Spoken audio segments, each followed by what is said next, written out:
दोस्तों, भगवान श्री कृष्ण ने बताया कि स्त्री चाहे कितनी भी प्यारी हो, लेकिन उसे यह 3 बातें कभी नहीं बताना चाहिए।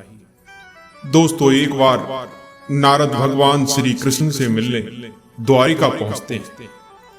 वहां से सीधा नारद जी भगवान श्री कृष्ण के राजभवन में पहुंचते हैं।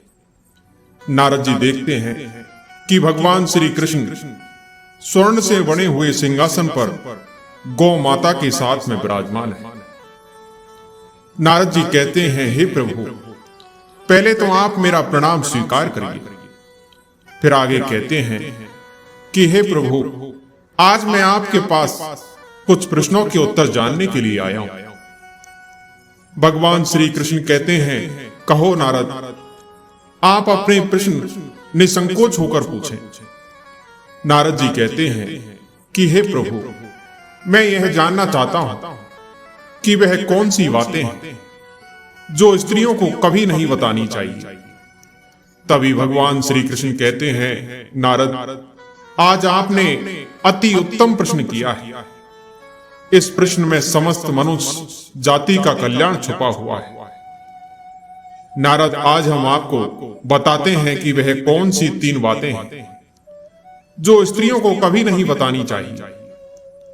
आगे श्री कृष्ण कहते हैं कि हे नारद, आज मैं तुम्हें एक कथा के माध्यम से बताता हूं कि वह कौन सी 3 बातें हैं जो स्त्रियों को कभी नहीं बताना चाहिए। और जो मनुष्य इस कथा को ध्यान और मन लगाकर पूरा सुनता है, वह भी जान जाता है कि वह कौन सी 3 बातें हैं जो स्त्रियों को कभी नहीं बताना चाहिए। भगवान श्री कृष्ण कथा सुनाना प्रारंभ करते हैं और कहते हैं, नारद, प्राचीन काल की बात है। एक नगर में एक राजा और रानी रहा करते थे। उस राजा के पास हर तरह की सुख सुविधाएं थी। उनके पास सब कुछ था, लेकिन उनको कोई संतान नहीं थी। इसी कारण से और राजा और रानी दोनों बहुत ही चिंतित रहा करते थे। राजा और रानी ने अनेक तरह के धार्मिक अनुष्ठान किए, अनेक तरह का पूजा पाठ किया, लेकिन उन्हें कोई लाभ नहीं हुआ। इसी प्रकार अनुष्ठान पूजा पाठ करते करते समय बीता। समय के साथ साथ राजा रानी दोनों की आयु 40 से 45 वर्ष बीत जाती। अब एक दिन राजा और रानी यह सोच करके बड़े ही चिंता में व्याकुल होने लगे कि अब राज्य का क्या होगा, हमारे राज्य का वारिस कौन बनेगा। इतना बड़ा राज्य है, इसको कौन संभालेगा, कौन लेगा हमारी प्रजा की जिम्मेदारी। अब तो राजा और रानी दिन रात इसी चिंता में डूबे रहते थे।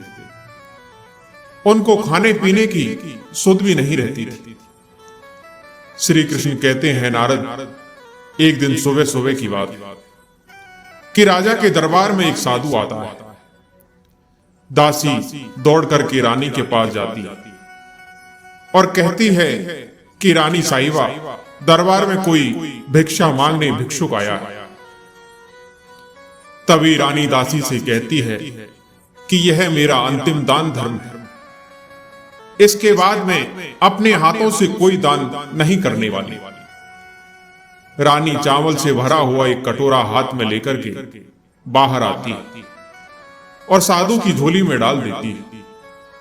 वह साधु महारानी के चेहरे पर छाई हुई व्याकुलता को देख करके पूछता है कि हे महारानी, क्या हुआ, आप इतना दुखी क्यों हैं?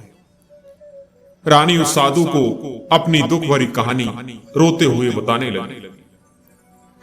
साधु को रानी पर दया आ गई और कुछ पल गंभीर होने के बाद साधु कहने लगा कि चिंता मत करो, आपकी संतान की इच्छा पूरी हो जाएगी। आपकी कोख से एक पुत्र जन्म लेगा, परंतु वह 16 वर्ष तक ही आप लोगों को मिलेगा। उसके आगे वह इस मृत्यु लोक में नहीं रह पाएगा।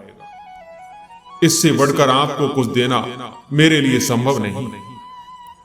अपनी बात पूरी करते हुए साधु ने अपनी झोली में हाथ डाला और थोड़े से चावल निकाल करके रानी को दे दी और कहा कि आप और राजा दोनों इस चावल की खीर बना करके खा लेना, इससे तुम्हें पुत्र की प्राप्ति होगी। इतना कहकर के वे साधु वहां से चला जाता है। उस साधु के जाने के बाद रानी सोचने लगती है कि कम से कम 16 वर्ष के लिए हमें पुत्र तो मिलेगा, यही काफी है। और संतान की जो हमारे मन में इतने दिनों से इच्छा मरी पड़ी हुई है, वह जीवित हो जाएगी। फिर रानी अपना सारा राजकाज खत्म करने के बाद रानी राजा के पास जाती है और राजा को जाकर के सारी बात बता देती है कि साधु ने उसे कुछ चावल देकर के खीर बनाकर के खाने के लिए कहा। साधु महाराज ने यह चावल हम दोनों को खीर बनाकर खाने के लिए कहा। फिर राजा कहने लगे, इतना दान धर्म किया, जब उसका ही कोई फल नहीं मिला तो इस खीर में हमें संतान की प्राप्ति कहां से हो। फिर रानी कहने लगी कि हे राजन, जब इतना सब कुछ किया तो अब इतना भी कर लेते हैं, हो सकता है इसके बाद ईश्वर हमारी इच्छाओं को पूरी कर दे। उस साधु का यदि हम कहना नहीं मानेंगे तो वह साधु नाराज हो जाएगा। श्री कृष्ण कहते हैं, नारद, उस राजा को अब किसी पर विश्वास नहीं था, लेकिन पत्नी को दुख न पहुंचे इसलिए वह राजा राजी हो गया। एक दिन क्या होता है कि दोनों स्नान करके भगवान का नाम लेकर और उस साधु का नाम लेते हुए उस चावल से खीर बनाते हैं और दोनों खा लेते हैं। इसके बाद निश्चित होकर के राजा और रानी दोनों सो जाते हैं। इसी प्रकार कुछ दिन बीत जाते हैं। इधर साधु के कहे अनुसार रानी गर्भवती हो जाती है। फिर जब इस बात को रानी राजा से कहती है तो राजा बड़ा प्रसन्न हो जाता है। राजा रानी से कहने लगा कि रानी, सचमुच साधु महाराज की कृपा हमारे ऊपर बरस पड़ी। जब उसका समय पूरा हुआ, 9 माह के बाद पूरे समय के अनुसार रानी ने एक बहुत ही सुंदर पुत्र को जन्म दिया। राजा ने बड़ी धूमधाम से पुत्र का नामकरण किया और सारे राज्य में कई दिनों तक भंडारा चलवाया। उत्सव मनाया गया और पुत्र की कुंडली को देखने के लिए राज्य के सबसे बड़े विद्वान पंडित को राजा ने बुलवाया। पंडित जी ने जब उस पुत्र की कुंडली को देखा तो पंडित जी कुंडली देख करके बहुत चिंतित हो गए और कहने लगे कि महाराज, जो यह तुम्हारा पुत्र है वह सिर्फ 16 साल तक जीवित रहेगा। राजा को इस बात की भनक भी नहीं। रानी को भी साधु महाराज की बात याद आ गई। दोनों चुप रह जाते हैं। उसके बाद राजा और रानी बड़े लाड प्यार से बेटे का पालन पोषण करते हैं। आगे भगवान श्री कृष्ण कहते हैं, नारद, राजा रानी दोनों सोचने लगे कि चलो थोड़े समय के लिए ही सही, भगवान ने संतान की अपनी मुराद पूरी कर ही दी। अब धीरे धीरे कुछ समय ऐसे ही बीता। समय के साथ साथ राजा का पुत्र भी बड़ा हुआ। जब वह 7 वर्ष का हो जाता है तो राजा एक अच्छे गुरु की नियुक्ति करके उसे अच्छी शिक्षा दिलवाते। जब वह शास्त्र और विद्या में पारंगत हो जाता है और 12 वर्ष की उम्र का वह जब बालक हो जाता है, तब राजा और रानी एक अच्छी सी राजकन्या देख करके उस बालक की शादी करवा देते। इसी प्रकार 2-3 साल बीत जाते हैं। बेटा जब 15 साल का हो जाता है तो एक दिन वह राजा से कहता है कि पिताजी, मैं अपने राज्य को घूम करके देखना चाहता हूं। आज तक मैंने इस राज दरबार के और इस महल के सिवाय बाहर कुछ नहीं देखा है। बेटे की बात को सुनकर के राजा बड़ा परेशान हो जाता है, क्योंकि पुत्र को 16वां साल शुरू हो गया था। अब कोई अनहोनी होने का वक्त नजदीक आ चुका था। लेकिन राजा यह सब बातें पुत्र को नहीं बताना चाहता था। वह क्या करता कि उसके चेहरे पर खुशी लाकर के बेटे से कहता, हाँ हाँ जरूर जाओ बेटा, तुम्हें अपना सारा राज्य घूम करके देखना चाहिए। कहाँ क्या है यह सब जानना बहुत जरूरी है। कल मेरे बाद तुम्हें ही इस राज्य का राजा बनना है। परंतु बेटा, मेरी एक बात का ध्यान रखना, तुम जहां जा रहे हो, क्या कर रहे हो, यह बात अपनी पत्नी को कभी मत बताना। बेटा कहता है, ठीक है पिताजी, आपने जो भी कहा है मैं वैसा ही करूंगा।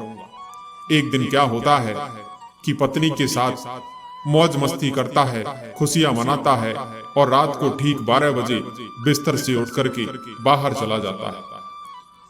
फिर सुबह होने से पहले वह वापस अपने महल में आकर के सो जाता है। ऐसे बहुत दिनों तक चलता रहा। अब राजकुमार का 16वां वर्ष खत्म होने में कुछ ही दिन का समय शेष रह गया। एक दिन की बात है, उसकी पत्नी राजकुमारी रात में जाग जाती। राजकुमारी देखती है कि बेड पर राजकुमार नहीं है। फिर महल में सब जगह देखती है, खोजती है, पर वह कहीं नजर नहीं आता। फिर सुबह होने पर वह देखती है कि उसका पति अपने बेड पर सोया हुआ है। वह पति से कुछ नहीं पूछती। लेकिन जब दूसरी रात भी वैसे ही होता है, तीसरी रात, चौथी रात, ऐसे कई दिनों तक चलता रहा। रानी इस तरह के व्यवहार को देख करके अपने पति के बहुत चिंतित हो जाती और सोचती है कि पति रोज रात को कहां जाता है, क्या करता है, किससे मिलता है। इस प्रकार राजकुमारी के मन में अनेक तरह के सवाल उठते हैं। लेकिन पूछने में उसे डर लगता है कि शायद पत्नी के पूछने पर पति को गुस्सा आ जाए और वह गुस्से में आकर के कुछ भी कर बैठे। सास ससुर से पूछने के बारे में सोचती है तो उसकी कुल मर्यादा बीच में आ जाती। सोचने लगती है कि इस बात को अपने सास ससुर से क्यों पूछूं। इसी तरह से मन ही मन में वह कोसती रहती है। इस हालात से उसे खाने पीने में किसी प्रकार की कोई दिलचस्पी नहीं रह जाती। धीरे धीरे वह एकदम से दुबली पतली होकर के कमजोर हो जाती। एक दिन की बात है कि एक फूल बेचने वाली बूढ़ी मालिन आ गई। वह हमेशा राजकुमारी को फूल देने के लिए महल में आया करती थी। उस बुढ़िया का ध्यान राजकुमारी पर चला जाता है और वह राजकुमारी से पूछती है कि बेटी, क्या बात, तुम क्यों दुखी हो? मैं देख रही हूं कि तुम दिन में दिन कमजोर होती जा रही। राजकुमारी कहने लगी कि क्या बताऊं तुम्हें अम्मा, तुम्हारा जो यह राजकुमार है वह प्रत्येक रात्रि को बिस्तर से उठ करके कहीं चला जाता है और सुबह होने से पहले ही वापस आकर के अपने बिस्तर पर सो जाता है। वह कहां जाता है, किससे मिलता है, यह सब सोच करके मेरा मन बड़ा दुखी होता है और इसी दुख और चिंता के कारण मैंने खाना पीना सब कुछ छोड़ दिया। राजकुमारी की बात सुनकर के उस बुढ़िया के मन में एक उपाय आता है और कहती है कि बेटा, ऐसा करना कि आज रात तुम सोना मत, उसके पीछे जाकर के देखना कि वह कहां जाता है और क्या करता है, किससे मिलता है, उसकी ठीक से पहरेदारी करना। फिर रानी कहती है, पर मुझे नींद आ गई तो क्या करूंगा? वह बूढ़ी मां कहती है कि नींद ना आए इसलिए एक काम करना, तुम अपने हाथ की उंगली में एक छोटा सा जख्म बना लेना। फिर रानी कहती है, पर मुझे नींद आ गई तो क्या करूंगी? मैं बूढ़ी मां कहती है कि नींद ना आए इसलिए एक काम करना, तुम अपने हाथ की उंगली में एक छोटा सा जख्म बना लेना और उस पर थोड़ी सी मिर्च उस पर छिड़क लेना। उससे तुम्हें बड़ी जलन होगी और उस पीड़ा से तुम्हें रात भर नींद नहीं आएगी। रानी बूढ़ी मां के कहे अनुसार अपनी उंगली में एक छोटा सा जख्म बनाकर उस पर थोड़ी सी मिर्च लगा लेती और फिर उसे नींद नहीं आती। लेकिन थोड़ी देर के बाद वह सो जाती। फिर दूसरे दिन सुबह बुढ़िया जब फूल लेकर के आती, राजकुमारी के महल में पहुंचती और पूछती है कि क्या हुआ, क्या तुमने देख लिया कि तुम्हारा पति कहां जाता है और क्या करता है? तब राजकुमारी कहती है कि अम्मा, पहले कुछ समय तक तो जलन के कारण मुझे नींद नहीं आई, लेकिन जैसे ही जलन शांत हुई उसके बाद मैं सो गई। फिर मुझे पता नहीं चला कि क्या हुआ। वह बुढ़िया कहती है कि कोई बात नहीं, आज तो उंगली पर पहले से थोड़ा बड़ा जख्म बना लेना और उस पर ज्यादा मिर्च लगा लेना। राजकुमारी वैसा ही करती। आज रात उसे नींद नहीं आ रही थी। राजकुमार रात के 12 बजे बिस्तर से उठ करके जब महल से निकलने के लिए आगे बढ़ता है तो राजकुमारी आकर के पति के सामने रास्ता रोक करके खड़ी हो जाती और कहती है कि आप कहां जा रहे हो और मुझे यह बताओ कि तुम किससे मिलने के लिए जा रहे हो। राजकुमारी अपने पति को इस तरह से देख करके वह उसे बहुत समझाने की कोशिश करता है। कहता है कि देखो, अगर मैं तुम्हें यह बात बता दिया तो मैं तुम्हें दोबारा नहीं मिल पाऊंगा। आगे श्री कृष्ण कहते हैं नारद, फिर उसकी पत्नी कहती है कि कोई बात नहीं, ना मिल पाओ तो ना सही, लेकिन आज रात आप कहां जाते हो, क्या करते हो, किससे मिलते हो, यह सब पहले मुझे बता दीजिए। वह राजकुमार अपनी पत्नी की जिद के आगे बिल्कुल असहाय हो जाता है और उस राजकुमारी की जिद के आगे उसकी एक नहीं चलती। और ठीक उसी समय उसका 16वां साल पूरा होने वाला था और 17वां साल लगने वाला था। फिर वह कुछ चावल अपने हाथ में लेकर अपनी पत्नी को देता है और कहता है कि देखो, इन चावलों को दोनों हाथों में अपनी मुट्ठी में पकड़ लेना। पहले तुम दाएं हाथ में पड़े चावल मेरे ऊपर फेंक देना, मैं कौन हूं तुम्हें पता चल जाएगा, और बाद में बाएं हाथ में पड़े हुए चावल मेरे ऊपर फेंकना, मैं जैसा था तुम्हें मिल जाऊंगा। लेकिन यदि तुम बाएं हाथ के चावल मेरे ऊपर फेंकना भूल गई तो मैं तुम्हें कभी नहीं मिल पाऊंगा, इतना याद रखना। रानी बड़े आत्मविश्वास के साथ कह करके दाएं हाथ में पड़े चावल पति के ऊपर फेंक देती है। चावल फेंकते ही वह राजकुमार एकदम से एक सुंदर घोड़े में परिवर्तित हो जाता है। वह तेजी से दौड़ने लगता है। रानी उस घोड़े को देख करके घबरा जाती है। राजकुमार ने राजकुमारी से बाएं हाथ के चावल फेंकने की जो बात कही थी वह सब राजकुमारी भूल जाती है। उसकी आंखों के सामने वह घोड़ा महल से बाहर चला जाता है।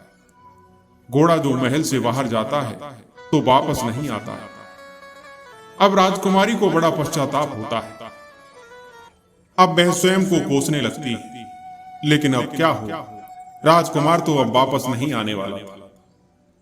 इधर जब सुबह होती है तो महाराज और महारानी को यह सब बात पता चलती है तो उन्हें बहुत दुख होता है। वह बिस्तर पकड़ लेते हैं और अपने बेटे का इंतजार करने लगते हैं। वह यही सोचते हैं कि एक दिन उनका बेटा वापस जरूर आएगा। इसी तरह से धीरे धीरे करके 6 महीने बीत गए, लेकिन राजकुमार का अब तक कोई पता नहीं चला। राजकुमार को ढूंढने के लिए गांव-गांव सिपाही भेजे गए, लेकिन कोई सफलता नहीं मिली। इधर राजकुमारी अपनी जिद के कारण अपना पति खो चुकी थी। यही सोच करके राजकुमारी मन ही मन अपने आप को कोसती रहती है और एक दिन वह प्रण लेती है कि कुछ भी हो जाए, मैं अपने पति को किसी तरह से ढूंढ करके उसे वापस लेकर आऊंगा। यही प्रण लेकर के वह महाराज और महारानी से आज्ञा लेने जाती है। इधर महाराज और महारानी अपनी बहू को जाने की आज्ञा दे देते हैं और कहते हैं कि बेटा, तुम्हें जो चाहे वह करो, जहां जाना हो वहां जाओ, लेकिन हमारे बेटे को वापस लेकर के आओ, भगवान तुम्हें कामयाबी दे।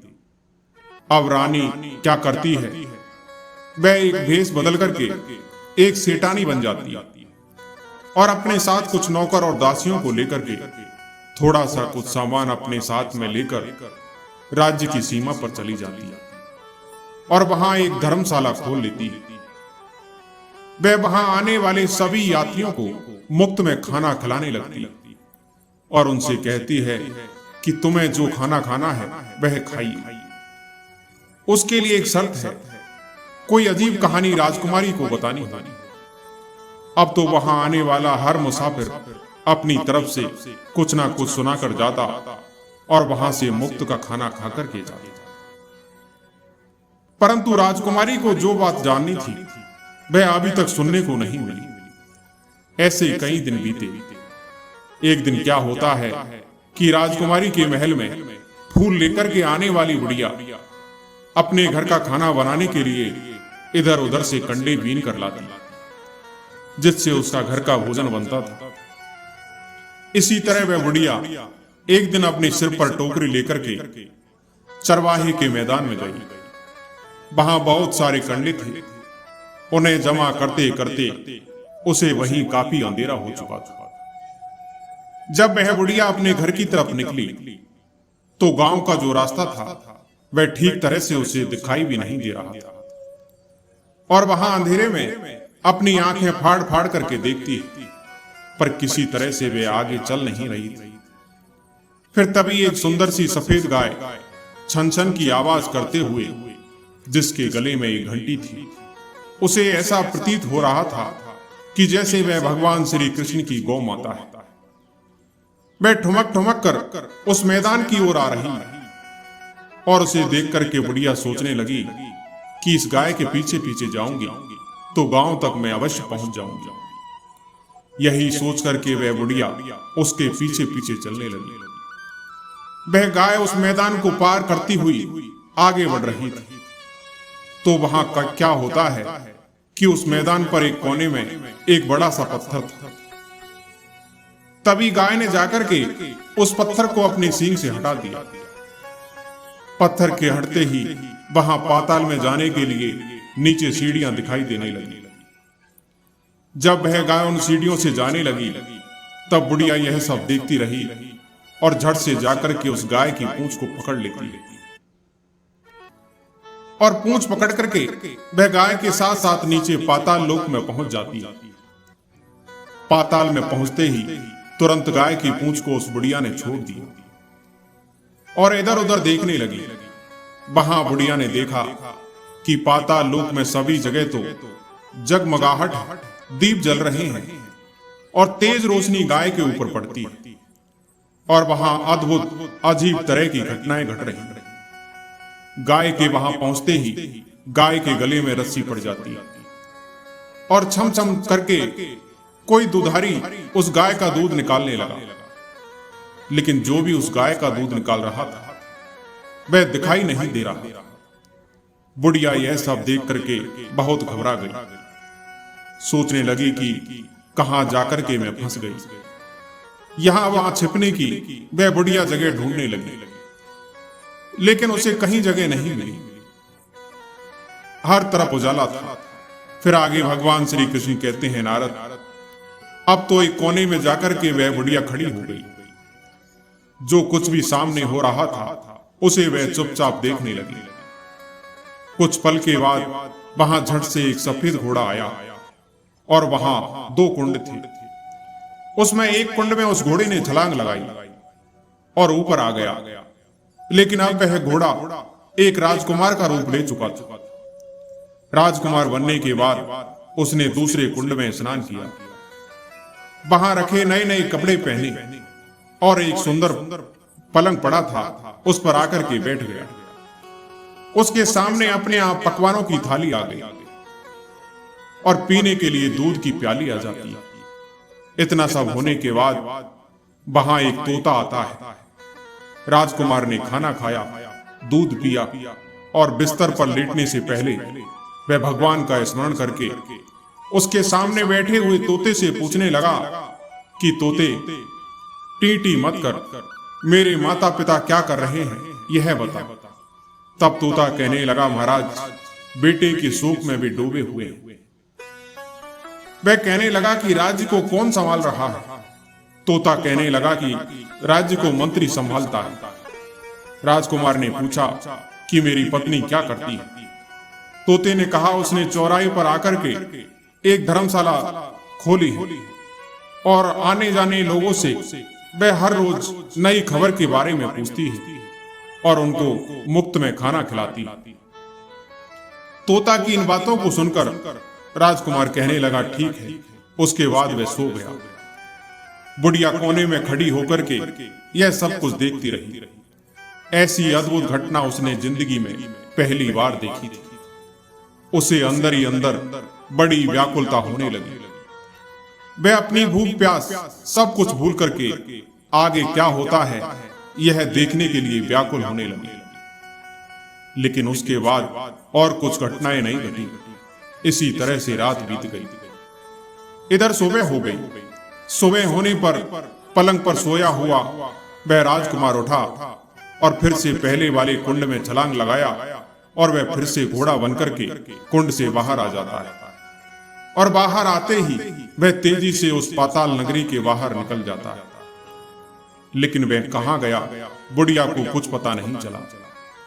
उसके बाद पिछली रात की तरह कोई उस गाय का दूध निकालने लगता है। जैसे गाय का दूध निकालना खत्म हुआ, उस गाय के गले में रस्सी पड़ी हुई थी। वह अपने आप खुल गई और वह गाय तेजी से ऊपर जाने वाली सीढ़ियों की ओर भागने लगी। गाय को उस तरफ जाते हुए देखकर वह बुढ़िया सोचने लगी कि अब गाय के साथ यहां से ऊपर जाना ही समझदारी है, नहीं तो कोई ना कोई नई मुसीबत आकर के मेरे ऊपर पड़ जाएगी। झट से वह बुढ़िया उस गाय की पूंछ पकड़ती है और गाय के साथ वह बाहर आ जाती है। और जब ऊपर मैदान में पहुंची तो सुरंग का रास्ता अपने आप बंद हो गया। उसके मुंह पर रखा हुआ बड़ा सा पत्थर पहले की तरह ही हो गया। ऊपर आकर के वह गाय जंगल की ओर चली गई। अब तो वह बुढ़िया पाताल नगरी में जो कुछ भी उसने देखा था जल्दी से जल्दी किसी को बताने के लिए वह व्याकुल होने लगी। इधर श्री कृष्ण कहते हैं, नारद, फिर उस बुढ़िया को अचानक याद आया कि नगर की सीमा पर कोई औरत है जो धर्मशाला चलाती है और नई नई बात बताने वाले को वह खाना मुफ्त में खिलाती है। ऐसा वह सोचने लगी कि मैं क्यों ना उसी औरत के पास जाकर के उसे यह बात बताऊं, और यदि उसे यह बात पसंद आ गई तो बाकी बचे जीवन की खाने पीने की जो झंझट है उससे सब मुक्ति मिल जाएगी। बुढ़िया ने मन में विचार किया और तुरंत उस धर्मशाला के द्वार पर जा पहुंची और उस धर्मशाला के दरवाजे पर रखे हुए नगाड़े के सामने जाकर के पहुंच गई और जोर जोर से नगाड़ा बजाना शुरू कर दिया। नगाड़े का इस तरह से बजना सुनकर के राजकुमारी के मन में बड़ी प्रसन्नता होती है। सोचती है कि शायद कोई बड़ी बात लेकर के यहां आया है। राजकुमारी अपने सिपाहियों को आदेश देती है कि जाइए और जो भी कोई आया है उसकी अच्छी तरह से खातिरदारी कीजिए। आदेश पाते ही दो सिपाही दौड़ करके गए और देखा कि एक बुढ़िया नगाड़ा बजा रही है। उन्होंने उस बुढ़िया से पूछा कि बुढ़िया क्या हुआ, क्यों नगाड़ा बजा रही है? बुढ़िया कहने लगी, कुछ नहीं बेटा, यहाँ खाना मिलता है ना, इसलिए आई है। खाना चाहिए, मिलेगा क्या? तभी सिपाही कहते हैं, हाँ मिलेगा, लेकिन मुझे तुमसे कोई नई बात जाननी है, वह तुम्हें पहले बतानी पड़ेगी। बुढ़िया ने कहा कि हाँ बताऊंगी। सिपाही उसे अंदर लेकर के गए। सिपाही उस बुढ़िया को अंदर ले गए और उस बुढ़िया का आदर सत्कार किया और बड़ी सी थाली भर करके अनेक तरह के व्यंजन को परोस दिया। बुढ़िया ने कई दिनों से खाना नहीं खाया और कई दिनों से वह बुढ़िया भूखी भी थी। खाने को देखते हुए खाने पर टूट पड़ी और जब उसने खाना खा लिया तो सिपाहियों ने उसे नए कपड़े पहनने के लिए दिए। उसके बाद उसे लेकर के राजकुमारी के पास लेकर गए। उस बुढ़िया और राजकुमारी ने तुरंत एक दूसरे को पहचान लिया। कुछ देर तक दोनों अनेक तरह की बातें करती रही। फिर राजकुमारी उस बुढ़िया से कहने लगी कि अम्मा, अब बताओ तुम कौन सी नई बात सुनाने वाली हो? बुढ़िया कहने लगी, मैंने नई बात कोई नहीं देखी, वह तो मेरे पास तुम्हें देने के लिए पैसे नहीं, इसलिए मैंने झूठ कहा और नगाड़ा बजा दिया। राजकुमारी ने कहा कि अम्मा घबराओ नहीं, मैं किसी को तुम्हारा नाम नहीं बताऊंगी। फिर भी बुढ़िया कहने लगी कि मेरे पास तो कोई नई बात नहीं है, इस तरह से बुढ़िया आनाकानी करने लगी। राजकुमारी कहने लगी, देखो अम्मा, यदि तुमने मुझे वह नई बात बताई तो जिंदगी भर मैं तुम्हारी देखभाल करूंगी और तुम्हें रानी माता की तरह रखूंगी। अब बुढ़िया इस बात को सुनकर के बताने के लिए तैयार हो गई। उसने जो कुछ भी उस चरगाह वाले मैदान से लेकर के उस पाताल लोक में जो कुछ भी देखा था, वह सब कुछ उसने उस राजकुमारी को बता दिया। वह राजकुमारी समझ गई कि वही मेरा पति है। वह तुरंत बुढ़िया से कहने लगी कि अम्मा, मुझे उस जगह पर लेकर के चलो। बुढ़िया कहने लगी कि नहीं बेटा, वह पाताल लोक है और यदि किसी ने तुम्हें देख लिया तो तुम्हारी जान खतरे में पड़ सकती है। लेकिन राजकुमारी ने उसकी एक नहीं सुनी और उसे उस जगह पर ले जाने के लिए कहने लगी। आखिर में उस बुढ़िया ने राजकुमारी का कहना मान लिया और कहने लगी कि ठीक है, मैं तुम्हें वहां लेकर के चलती हूं। अब तो वह बुढ़िया राजकुमारी को लेकर के उसी मैदान में पहुंचती है जहां उस गाय ने बुढ़िया को छोड़ा था। अब दोनों एक जगह छुप करके उस गाय के आने का इंतजार करने लगे। जब शाम हुआ, अंधेरा होने लगा, तो रोज की तरह वहां गाय आई और मैदान के उस कोने में जाकर के उसने पत्थर पर सींग मारा और पाताल में जाने का रास्ता खुल गया। गाय उस रास्ते से नीचे उतरने लगी तो बुढ़िया राजकुमारी से कहती है कि जल्दी आगे बढ़ो, हम गाय की पूंछ पकड़ करके नीचे चलेंगे। श्री कृष्ण कहते हैं कि इस तरह से वे दोनों, बुढ़िया और राजकुमारी, गाय की पूंछ पकड़ करके पाताल लोक में पहुंच जाते हैं। इधर बुढ़िया और राजकुमारी पहले की तरह एक कोने में छिप जाती। कोने में छिपकर वहां जो घटनाएं घटित हो रही थी, गाय के गले में अपने आप रस्सी पड़ गई। कोई आकर के उसे गाय का दूध निकालने लगा। एक सफेद घोड़ा आकर के एक कुंड में छलांग लगाया और राजकुमार के रूप में वह बाहर आया। राजकुमार के दूसरे कुंड में नहाने के बाद उसने सामने कई प्रकार से सजी हुई खाने की थाली आ गई और दूध की प्याली आ जाती। राजकुमार के सब कुछ खाने पीने के बाद सोने के लिए पलंग आ जाता है और सोने से पहले भगवान का नाम लेकर के उनके सामने बैठे हुए तोते से फिर पूछा, तोता टीटी मत कर, मेरे माता पिता इस समय क्या कर रहे हैं? तोता ने कुछ जवाब नहीं दिया, बल्कि वह उदास हो गया। राजकुमार को कुछ अनहोनी होने का संदेह हो गया। वह उदास हो गया और जो कुछ हुआ वह हो जाने दो, ऐसा सोच करके सोने के लिए बिस्तर पर लेट गया। अब इधर राजकुमारी का संयम टूट गया। वह दौड़ करके अपने पति राजकुमार के पास गई और उसके पैर पकड़ने के लिए आगे बढ़ने लगी। राजकुमार तुरंत ही अपनी पत्नी को पहचान गया और वह झट से पीछे हटा और चिल्लाने लगा, नहीं नहीं, मुझे मत छूना वरना सर्वनाश हो जाएगा।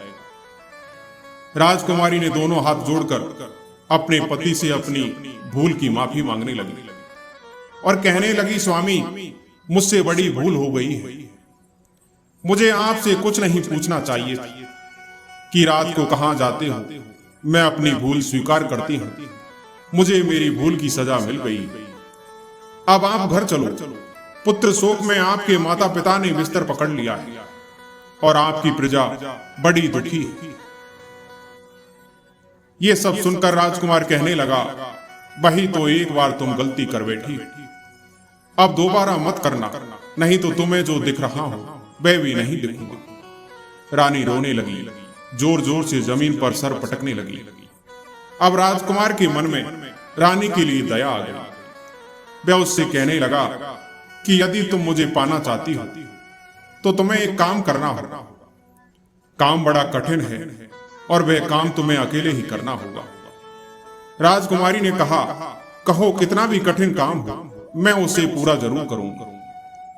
राजकुमार ने कहा कि इस पाताल लोक से ऊपर जाते ही तुम्हें एक बड़ा घना जंगल नजर आएगा और इस तरह के 2 जंगलों को पार करने के बाद जब तीसरा जंगल तुमको मिलेगा तो उस जंगल के बीचों बीच में एक बरगद का पेड़ है और वहां पर शेर, भालू, सांप, कई तरह के जानवर वहां आकर के बैठते हैं। तुम्हें उन सब को भगा करके उस जगह को साफ करना है और उसको गोबर से लेप करके पवित्र बनाना है। वहां पर रंगोली सजा करके उसके बाद वहां पर धूप दीप करके उस पेड़ की पूजा करनी है और चावल का भोग चढ़ाना है। यह सब तुम्हें 12 बजे से पहले करना होगा और 12 बजे के समय तुम्हें उस जगह पर बैठ करके सूर्य भगवान का मंत्र का जाप करना है। ठीक 12 बजे सूर्य भगवान वहां पर रथ पर सवार होकर आएंगे और जब वहां का दृश्य देखकर सूर्य भगवान खुश हो जाएंगे, तब कहेंगे कि जिस किसी ने यह सब किया है उसे मैं मनचाहा वरदान देना चाहता हूं। ऐसा सुनकर के तुम सामने जाना और उनके रथ का दाहिना घोड़ा मांग लेना, मैं तुम्हें मिल जाऊंगा।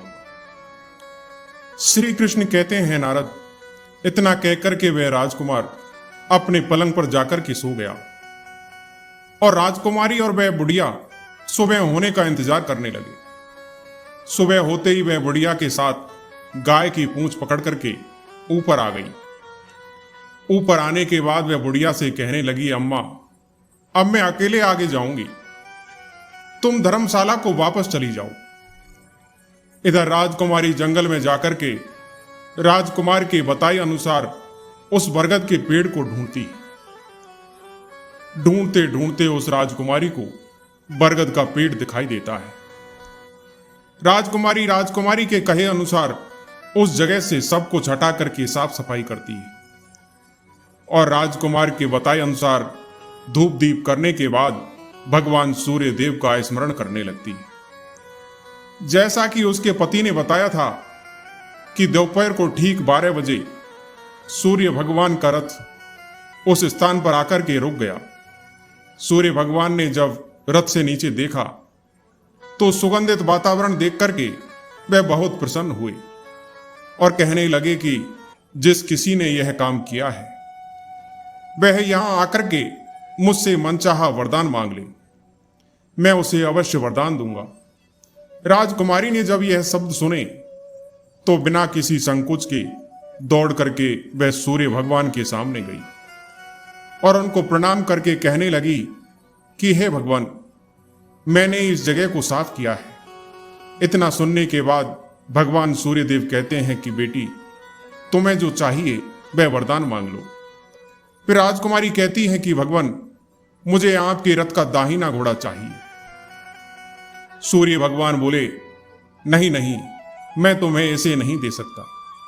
मैं किसी भी तरह से तुम्हें रथ का यह घोड़ा नहीं दे सकता। मेरे रथ में 5 घोड़े हैं, तुम चाहो तो कोई और घोड़ा मांग लो, लेकिन यह दाहिना घोड़ा मत मांगो, वह मैं तुम्हें नहीं दे सकता। राजकुमारी ने कहा कि हमें कुछ भी हो और कुछ नहीं चाहिए, आपके रथ का सिर्फ दाहिना घोड़ा ही चाहिए। राजकुमारी भगवान सूर्यदेव से कहने लगी कि हे भगवान, यदि आपने आज मुझे अपना दाहिना घोड़ा नहीं दिया तो मैं अपनी जान दे दूंगी। आगे श्री कृष्ण कहते हैं, नारद, सूर्यदेव अब धर्म संकट में पड़ गए। उन्होंने वचन दे दिया था, अब अपने वचन से पलट नहीं सकते थे। उन्होंने कहा, ठीक है, दे दिया तुम्हें घोड़ा। सूर्यदेव ने कहा, देखो, मैंने तुम्हें घोड़ा तो दे दिया, लेकिन वह तुम्हें यहां नहीं मिलेगा, तुम्हें उसे जाकर के पाताल लोक से लाना होगा। इस प्रकार राजकुमारी को वचन देकर सूर्यदेव अपने मार्ग में चले गए और इधर राजकुमारी जंगल से अपनी धर्मशाला में आ गई। फिर वह बुढ़िया को लेकर के उस मैदान पर आ गई जहां से पाताल लोक का रास्ता जाता है। दोनों शाम होने का इंतजार करते हैं। थोड़ी देर बाद वही गाय आती है और वे गाय की पूंछ पकड़ करके वे दोनों वहां से पाताल लोक में पहुंचती है। राजकुमारी और बुढ़िया एक जगह छुपकर पाताल लोक में जो घटनाएं घटित हो रही थी वह सब पहले की तरह देखती है। तभी वहां पहले की तरह घोड़ा आता है और कुंड में छलांग लगाता है। उस कुंड से निकलने के बाद वह घोड़ा एक राजकुमार बन जाता है। तभी वह हर बार की तरह दूसरे कुंड में छलांग लगाता है। इसके बाद उसको पहनने के लिए वस्त्र आते हैं और फिर सोने के लिए पलंग आता है। सब कुछ पहले जैसा हुआ था, वह सब उसी तरह से हो रहा था। लेकिन आज एक नई घटना घटी। आज दो दो भोजन की थाली, दो दो दूध की प्याली सामने आई। वह कुछ नहीं बोला और अपने हिस्से की थाली खा करके, दूध पी करके राजकुमार सोने के लिए चला गया। और हमेशा की तरह सोने से पहले वहां बैठे तोते से वह पूछने लगा कि तोते, टी टी मत कर, यह बता मेरे माता पिता क्या कर रहे हैं। उस तोते ने जवाब दिया कि वो दोनों तुम्हारे शोक में मरने की स्थिति में पहुंच गए हैं। ऐसा सुनते ही उसकी आंखों से आंसू बहने लगे। फिर वह पूछने लगा कि मेरा राज्य कौन चला रहा है। वह तोता बोला कि मंत्री चला रहा है और वह सब कुछ हड़प चुका है। वह प्रजा पर बहुत अत्याचार कर रहा है। यह सुनकर के राजकुमार को बड़ा गुस्सा आया। वह गुस्से में अपनी मुट्ठी को बंद कर लिया और पूछने लगा, तोता, यह बता कि मेरी पत्नी इस समय क्या कर रही है। तोता कुछ नहीं बोला, वह चुप रहा। अब इधर रानी का संयम जवाब दे चुका था। वह दौड़ करके अपने पति के पैरों में पड़ जाती है। राजकुमार उसे अपने सीने से लगा लेते हैं। राजकुमार कहने लगा, अब मैं तुम्हें मिल गया हूं। राजकुमारी कहने लगी, अब आप फिर से घोड़ा तो नहीं बनोगे। फिर राजकुमार कहता है, नहीं, मैं अब दोबारा घोड़ा नहीं बनूंगा। सूर्यदेव ने मुझे सदा के लिए घोड़े के जन्म से मुक्त कर दिया है। राजकुमार ने उसे अपने गले से लगा लिया। आगे श्री कृष्ण कहते हैं, नारद, वहां पर जो तोता बैठा हुआ था वह कहने लगा कि राजकुमार, तुम दोनों जाने से पहले मेरी इन बातों को हमेशा याद रखना। पत्नी चाहे कितनी भी प्यारी हो, आप उसे कितना भी मानते हो, लेकिन यह 3 बातें उसको कभी नहीं बताना। पहली बात, जिस बात को बताने से आपके ऊपर और आपके परिवार पर संकट आने वाला हो, उस बात को पत्नी से कभी नहीं बताना चाहिए। दूसरी, ऐसी बातें जिनको आप गुप्त रखना चाहते हैं, वह बातें भी पत्नी को नहीं बतानी चाहिए, क्योंकि स्त्रियों के पेट में कोई भी बात पचती नहीं है। इसलिए गुप्त बातों को पत्नी से कभी नहीं बताना चाहिए। तीसरी बात, वह तोता बताता है कि जिस बात को बताने से आपकी जान को खतरा हो और आपके माता पिता को कष्ट हो, आपके परिवार पर संकट आ जाए, ऐसी बात को भी स्त्री से कभी नहीं बताना चाहिए। उस तोता की बात सुनकर राजकुमार और राजकुमारी वहां से चलने की तैयारी करते हैं। कुछ देर के बाद सुबह हो जाती है। इधर वह गाय भूलोक पर जाने लगी। तभी राजकुमार, राजकुमारी और बुढ़िया उनकी पूंछ पकड़ करके ऊपर आ जाते हैं। वहां आने पर वे सीधे धर्मशाला में पहुंचते हैं। वहां का सब सामान लोगों में बांट देते हैं और ताला लगा करके वह अपने राजमहल को लौट आते हैं। राजकुमार को वापस आते हुए देख करके जो मंत्री था वह घबरा जाता है। राजकुमार ने उसे बंदी बना करके कैद खाने में डलवा दिया और राज्य की बागडोर को खुद अपने हाथों में ले लिया। इसके बाद अपने माता पिता से मिलने के लिए वह राजकुमार राजकुमारी के साथ अपने महल में जाता है। राजकुमार के माता पिता अपने पुत्र को देखकर बड़े प्रसन्न होते हैं और दोनों अपने पुत्र को गले से लगा लेते हैं। इतना होने के बाद धीरे धीरे उनकी सेहत में सुधार आने लगता है। राजकुमार के आने की खबर तुरंत सारे राज्य में फैल जाती है। प्रजा इस तरह की बात को सुनकर के फूली नहीं समाती। सारी प्रजा राजमहल में आकर के इकट्ठी हो जाती है।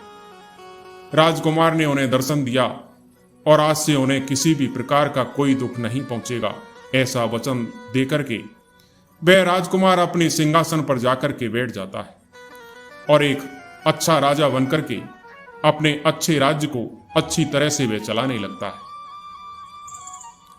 राजकुमार अपनी पत्नी और अपने माता पिता के साथ सुख शांति से जीवन बिताने लगता है और जो वह बुढ़िया थी उसे अपने पास महलों में रख लेता है।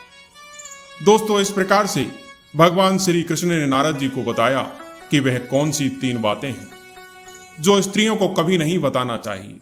दोस्तों, मैं उम्मीद करता हूं यह कथा आप लोगों को जरूर पसंद आई होगी और यह कथा आपको पसंद आई हो तो हमारे वीडियो को लाइक और सब्सक्राइब जरूर करें। धन्यवाद।